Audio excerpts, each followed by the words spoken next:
Vous voulez avoir plus d'informations sur sa technique et sur les manières d'apprendre à fabriquer des ceintures fléchées. Je vous présente maintenant un fermier pas ordinaire. Il s'appelle Jean Gilbert. C'est le président de la fête des moissons de Saint-Maurice au Québec. Ça fait une dizaine d'années qu'il accueille chez lui chaque été des milliers de visiteurs en quête d'histoire qui découvrent le savoir-faire traditionnel et des outils oubliés, aussi des machineries des siècles passés. C'est mon collègue Pierre Marceau qui l'a rencontré.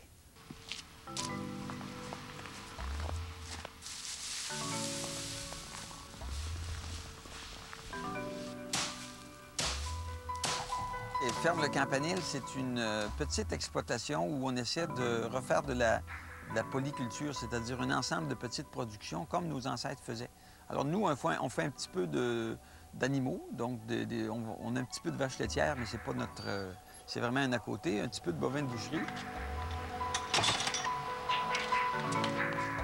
C'est une passion personnelle. Puis il y a un côté pédagogique aussi, c'est de faire connaître aux gens à quoi ça pouvait ressembler une petite exploitation si on se replace peut-être jusque dans les années 50 ou dans les années 60. Aujourd'hui, les entreprises agricoles sont souvent des grandes entreprises, sont souvent des grosses exploitations.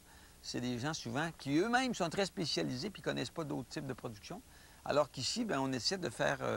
en tout cas, c'est une passion personnelle d'être capable de dire on touche à tout, on est un peu habile en tout. Ce que nos ancêtres l'étaient, ce que nos parents étaient. Alors là, j'explique le démarrage. Quand on démarre le bio, là, j'aurais pu commencer avec un bio plus gros et idéalement, j'aurais pris un bio de pain beaucoup plus gros. Là, c'est vraiment pour vous expliquer le début du travail que je fais avec ça, c'est une tille. Hein, c'est un outil qui a une forme ronde, qui permet de faire le rond.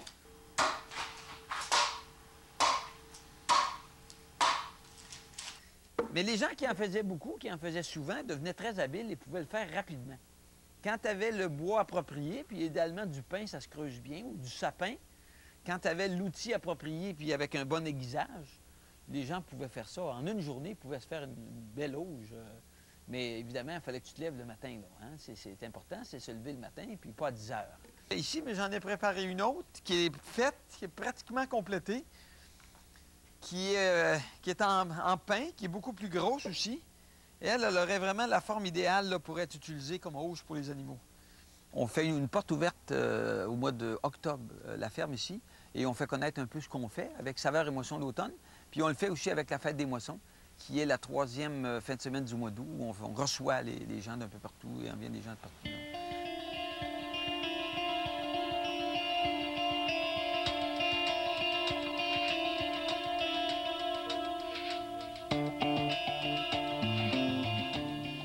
C'est plus ouvert sur réservation parce que ça demanderait une disponibilité constante. Mais les moments où c'est affiché, là, je ne sais pas, moi, si je prends la fin de semaine des Saveurs et Moissons d'automne, on peut recevoir peut-être 500-600 personnes. Puis la fête des moissons, bien là, on dépasse les 1000-1500 dans cette fin de semaine-là.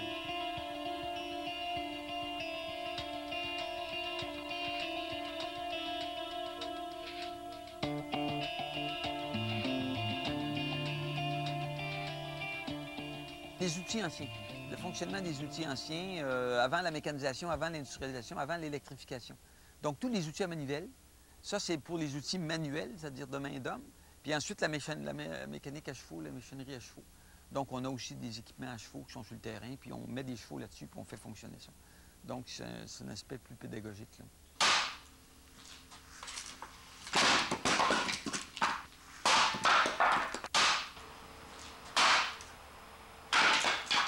Des bardeaux. Bardeaux à couverture, bardeaux de cèdre, ça prend du bois. Idéalement qu'il n'y a pas de nœud, du cèdre qui n'a pas de nœud.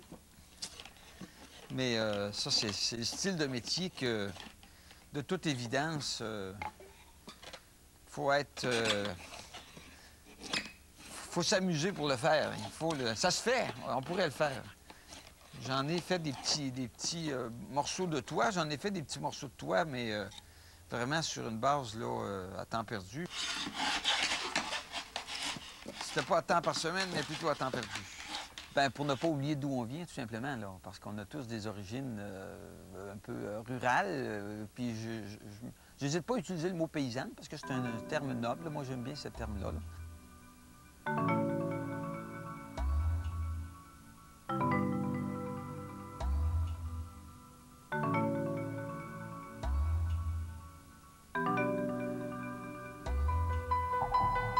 pas oublier d'où l'on vient. Parce qu'on n'est pas né avec un Walmart, puis on n'est pas né avec un centre d'achat dans une banlieue de grande ville.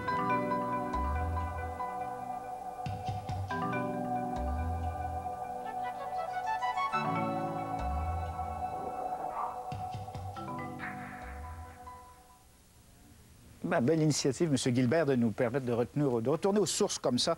D'où, après la pause, on va aller faire un tour dans les Rocheuses, à Whistler.